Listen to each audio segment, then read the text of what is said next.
Hello, bachcho. Let's read this question. So this question says, suppose a lightweight vehicle, say a small car, and a heavyweight vehicle, say a loaded truck, are parked on a horizontal road. Then which of the following statement is correct? Option A is much greater forces is needed to push the truck.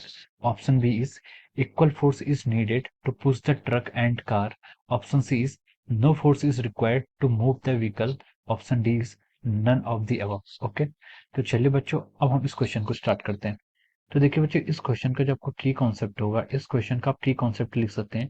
देखिए question हमसे बोला गया है कि दो vehicle हैं, एक light weight है और यानी कि स्मॉल कार है, और दूसरा क्या आपका हैवी वेट व्हीकल है जो आपके क्या लोडेड ट्रक है।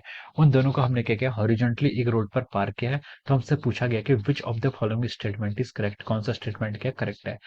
ए स्टेटमेंट ने बोला है कि much greater force is needed to push the truck. ठीक है, अब देखिए आपके पास अगर दो ऑब्जेक्ट है, ठीक है, दोनों का वेट क्या आपका डिफरेंट है। ठीक है, एक आपका लाइट वेट है और एक क्या आपका हैवी वेट है। ठीक है, तो इस बार हमसे पूछा गया, जो इस क्वेश्चन का आपका की कॉन्सेप्ट है वो क्या आपका इनर्सिया पर बेस्ड है। ठीक है, इनर्सिया इज बेस्ड। ठीक है, ये आपके किस पर बेस्ड है, आपका इनर्सिया पर बेस्ड है। ठीक है, तो देखिए जिस ऑब्जेक्ट का इनर्सिया होता है, क्या आपका सबसे पहले इनर्सिया होता है, inertia is the ability, inertia is the, inertia क्या होती है, एक बॉडी की एक प्रॉपर्टी होती है to resist any changes in its position. ठीक है, inertia is a property to resist any changes. ठीक है, इनर्शिया क्या होती है, inertia is defined as a property to resist any changes. ठीक है, किसी चेंजेस को रेसिस्ट करने के लिए जो प्रॉपर्टी चाहिए होती है वो क्या कहलाती है, आपकी इनर्शिया कहलाती है। ठीक है, अगर किसी इनर्शिया जो होती है, आप लिख सकते हैं inertia is proportional to the masses. ठीक है, इनर्शिया क्या होती है, आपके मासेस के प्रोपोर्शनल होती है।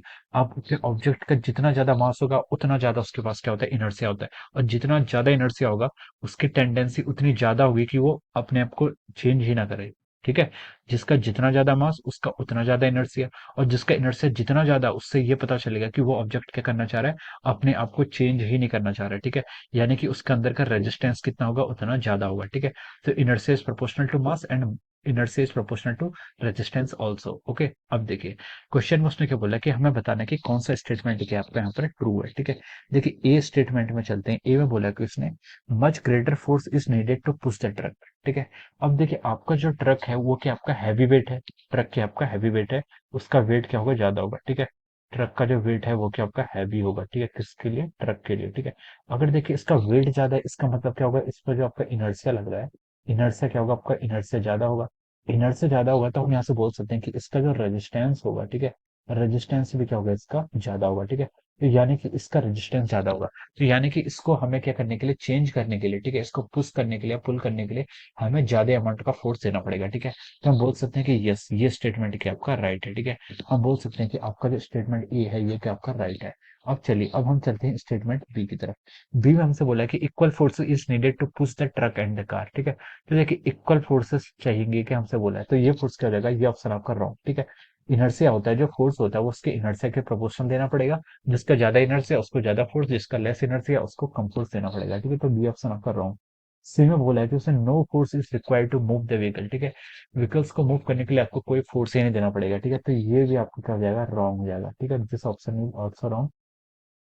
डी में आपसे बोलेगा कि नन ऑफ दिस। ठीक है, तो ये आपका राइट हो नहीं सकता। ठीक है, तो देखिए इसका जो आपका करेक्ट ऑप्शन आ रहा है, हम लिख सकते हैं कि our option A is the correct answer. ठीक है, आपका जो ऑप्शन ए आ रहा है वो क्या आपका यहाँ पर राइट आंसर है। ठीक है, you can write down that option A is correct. Okay, option A will be the right answer of this question. Okay, so I hope you all understood this concept. All the best and thank you so much.